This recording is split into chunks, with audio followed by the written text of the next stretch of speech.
بسم الله الرحمن الرحيم. الحمد لله وحده، والصلاة والسلام على من لا نبي بعده ولا رسول بعده ولا معصوم بعده ولا أمة بعد أمتي ولا کتاب بعد کتابی اما بعد. انتہائی واجب الاحترام قابل صد احترام بزرگان دین، نوجوانان اہل سنت، السلام علیکم ورحمۃ اللہ وبرکاتہ.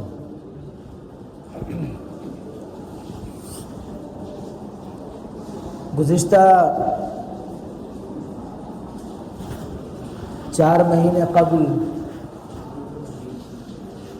ہم یہ بول رہے تھے، یہ سوچ رہے تھے کہ رمضان المبارک آنے والا ہے. وقت گزرتا گیا، رمضان المبارک آیا اور پھر رخصت بھی ہو گیا. رمضان المبارک جو اہل ایمان کو جو پیغام دیتا ہے، جو اس کی طرف سے جو پیغام ہم کو ملتا ہے اور جو مقصد ہے، وہ اللہ سے تعلق کو جوڑنا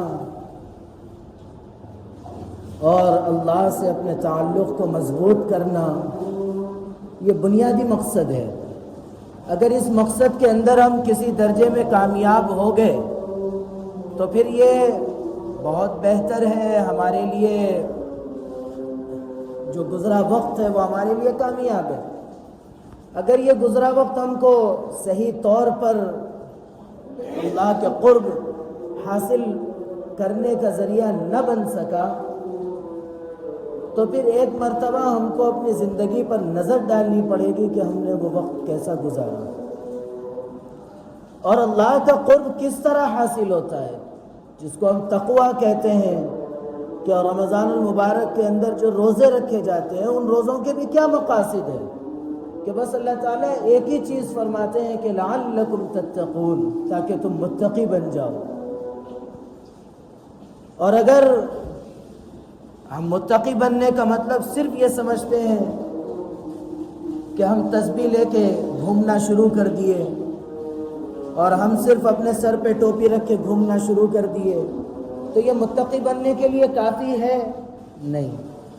بلکہ تقویٰ کہتے ہیں کہ اللہ تعالیٰ کی حکم کی پابندی کرتے ہوئے جہاں اللہ کے حقوق ہیں وہیں بندوں کے بھی حقوق ادا کرنا ہے. چاہے وہ دوستانہ ہو اور چاہے وہ اپنے اولاد کی شکل میں ہو یا اہل خانہ کی شکل میں ہو یا پھر آپ کے پڑوس کے اعتبار سے ہو. اور پڑوس کے اندر جہاں ہم یہ تصور کرتے ہیں کہ ہمارا پڑوس ہمارا گھر ہے، ہماری دیوار سے جو دیوار ہم کو لگتی ہے وہ ہمارا پڑوس ہے، اسی طرح آپ کو یہ چیز اپنے ذہنوں میں بیٹھانا ہے کہ جو ہمارے گھر سے قریب جو اللہ کا گھر جڑا ہوا ہے وہ گھر بھی ہمارا پڑوس ہے. اس کے حقوق کی ادائیگی ہم سب کی ذمہ داری ہے اور اس کا حق یہ ہے کہ آپ اس اللہ کے گھر کے اندر جا کے عبادات کا اہتمام کریں.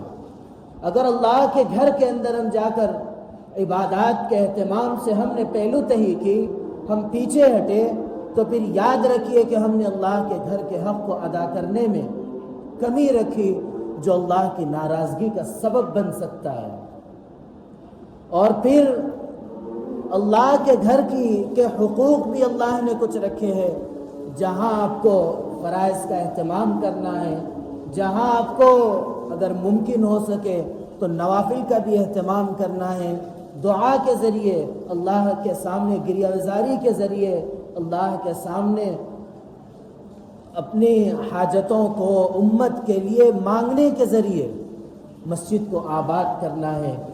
وہیں جو اللہ کے گھر کے حقوق کی ادائیگی کا ایک اور جو ہم پر اس دور میں تو اور بڑھ کر لزوم کے درجے میں آتا ہے، وہ اللہ کے گھر سے اللہ کے کلام کے پڑھنے اور اس کی تعلیم کو زندہ کرنے کی بھی ذمہ داری ہم سب پر عائد ہوتی ہے۔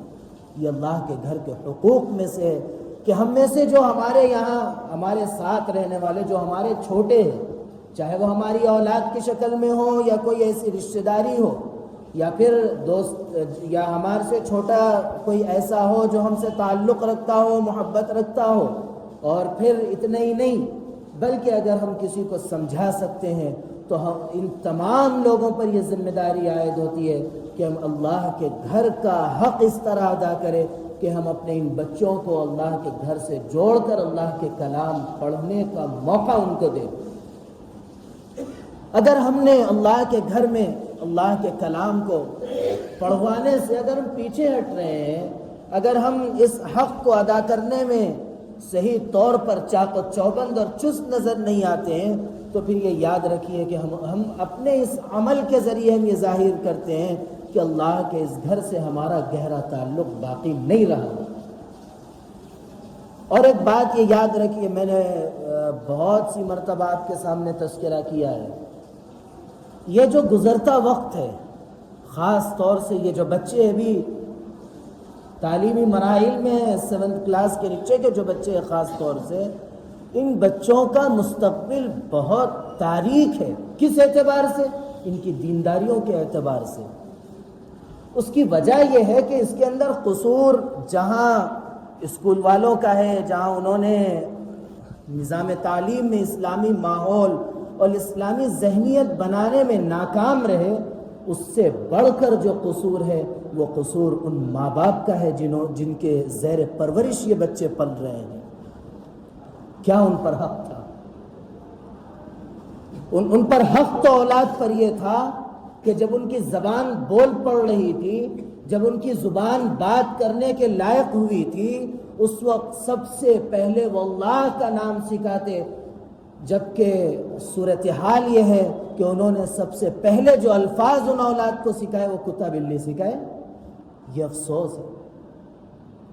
اور پھر اور آگے بڑھیے، جو ماں باپ نے حق تلفی کے اندر جو بڑھ چڑھ کر جو حصہ لیا وہ یہ کہ ان کی ذہنیت کو اسلامی ذہنیت بنانے میں ناکام رہے۔ آج ہمارے بچوں کے اندر حیا، اسلام کی محبت پیدا کرنے میں ناکام رہے۔ بہت پرانی بات ہے، جو لوگ اخبار وغیرہ پڑھتے ہیں وہ لوگ جانتے ہوں گے کہ ایک مرتبہ دلی کے اندر ایک بچی کا ریپ ہوا تھا، تو اس وقت ایک ہندو اس سلسلے میں ایک مضمون لکھا تھا کہ جو لوگ اس جرم کے اندر شریک ہیں ان لوگوں کو سزا ہونی چاہیے، سزائے موت ملنی چاہیے۔ صرف اتنا ہی نہیں بلکہ آگے بڑھ کر اس نے یہاں تک بھی لکھا ان مجرموں کے ساتھ ساتھ ان ماں باپ کو بھی سزائے موت ہونی چاہیے۔ تو لوگوں نے سوال کیا کہ کیا ماں باپ اس گناہ سے کیا راضی تھے؟ کیوں پھر ان کو جو ہے سزا ملنی چاہیے؟ تو اس شخص نے آگے بڑھ کر جو جملہ کہا وہ ہم سب کے لیے توجہ کے لائق جملہ ہے۔ اس شخص نے کہا کہ ٹھیک ہے، ماں باپ راضی نہیں تھے، لیکن ماں باپ ایسا لباس اور ایسی تربیت ان کی جس سے انہوں نے اپنے جسم کی نمائش کی، اس لیے وہ درندے اس گناہ کے کرنے پر مجبور ہوئے۔ اس کا قصور جہاں ان کا ہے وہیں ان کا لباس، ان کا کردار اور ان کے انداز چلن و گفتگو نے ان لوگوں کو اس گناہ پر آمادہ کیا۔ کون اس کا ذمہ دار ہے؟ کس کو قصوروار ٹھہرائیں؟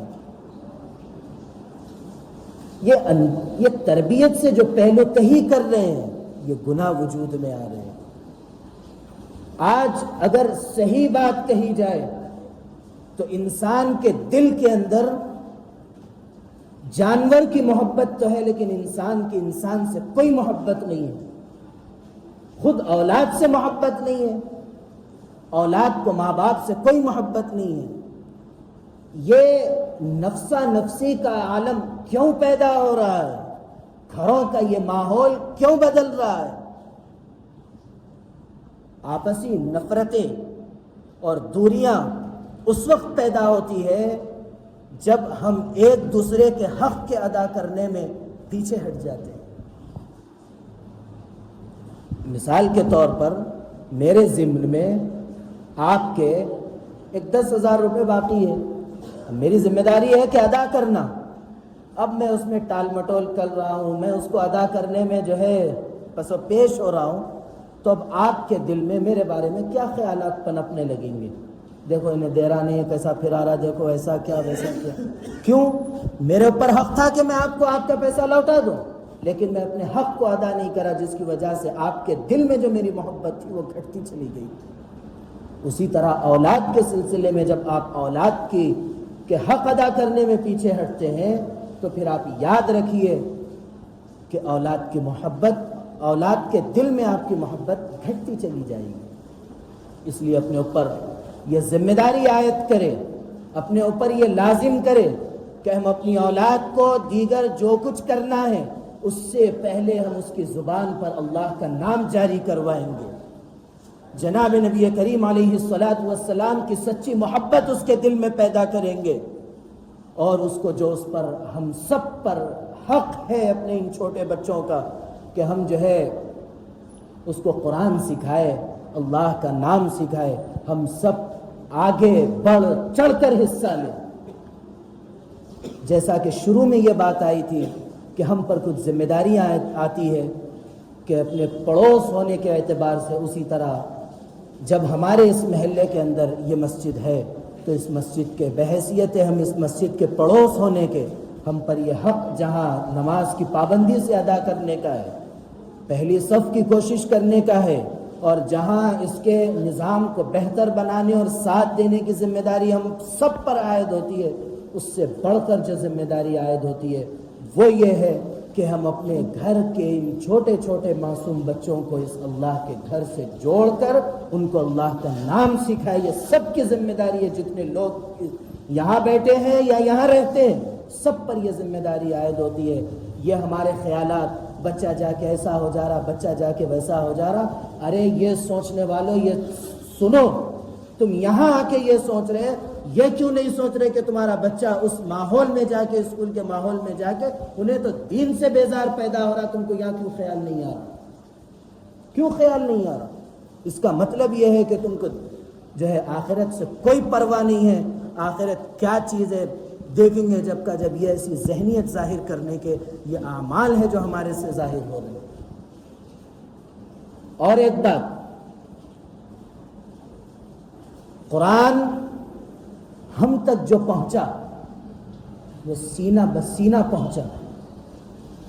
اگر سینہ بسینہ ہی سامنے زانو تلمس طے کر کے اگر قرآن حاصل کریں گے تبھی قرآن کا نور ہمارے سینوں میں بیٹھے گا، ورنہ لاکھ کتنے بڑے کس کے پاس بھی پڑھ لو کوئی نور حاصل ہونے والا نہیں ہے۔ یہ لکھ کے رکھ لو، جو نور حاصل ہوتا ہے سامنے بیٹھ کر جب زانو تلمس طے کرتے ہیں، دو زانوں بیٹھتے ہیں، اس کے سامنے ادب و احترام کے ساتھ بیٹھتے ہیں، تب اس کے سینے میں جو قرآن اس نے سیکھا ہے اپنے اساتذہ سے، جو اس کو اساتذہ سے جو قرآن کا نور اور قرآن کی محبت جو ملی وہ محبت منتقل ہوگی۔ اس کے بنا آپ کسی سے بھی پڑھ لیجئے، کچھ بھی کر لیجئے، کوئی قرآن چاہے سال بھر پڑھ لیجئے، ہاں بڑے گلے بنا لیے ہوں گے، جو کچھ کر لیے ہوں گے، کچھ حاصل ہونے والا نہیں ہے، سب لا حاصل ہے۔ اس لیے عہد کیجئے کہ یہ آن لائن سسٹم کو کم سے کم قرآن کریم کے معاملے میں ختم کرو، اللہ کے سامنے، اللہ کے گھر میں آؤ، اور اللہ کے گھر میں آ کے اللہ کے اس بندے جو قرآن کو اپنے سینے میں محفوظ کیا ہوا ہے اس کے سامنے زانو تلمس طے کر کے قرآن کریم کو پڑھو۔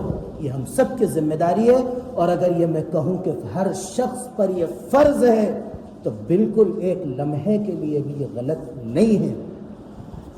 اسی لیے ہمارے پاس بھی حضرت قبلہ میں بھی مکتب کا نظام، مغرب سے عشاء، یہاں مدرسے میں اثر تا مغرب، اور پھر اسی طرح صبح کا مدرسہ، یہ سب جو چیزیں ہیں یہ کس کے لیے ہے؟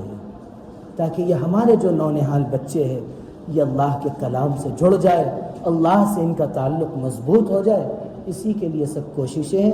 جب ہم کوشش کرتے ہیں تو پھر اب آپ کی ذمہ داری یہ رہتی ہے کہ آپ ہمارا ساتھ دیں، مال و دولت سے نہیں، بلکہ آپ کا ساتھ ہونا چاہیے، آپ کے نونہالوں کو ہم سے جوڑ کر آپ سب عہد کیجئے کہ ہم انشاءاللہ جوڑیں گے اور اپنے بچوں کو دینی تعلیم سکھائیں گے اور سینہ بسینہ حاصل کریں گے اور سینہ بسینہ ہم حاصل کروائیں گے۔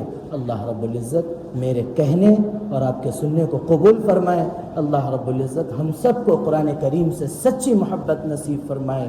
اللہ رب العزت ہم سب کے اندر یہ سچے دل سے داعیہ پیدا کرے کہ ہم قرآن کریم کو اللہ کے گھر میں آ کر سیکھیں گے، اللہ کے اس بندے کے سامنے آ کر سیکھیں گے جس کے سینے میں اللہ نے قرآن رکھا۔ وہ اتنا بابرکت شخص ہے، وہ ہاتھ اٹھاتا ہے تو اللہ اس کی دعا کو قبول کرتے ہیں۔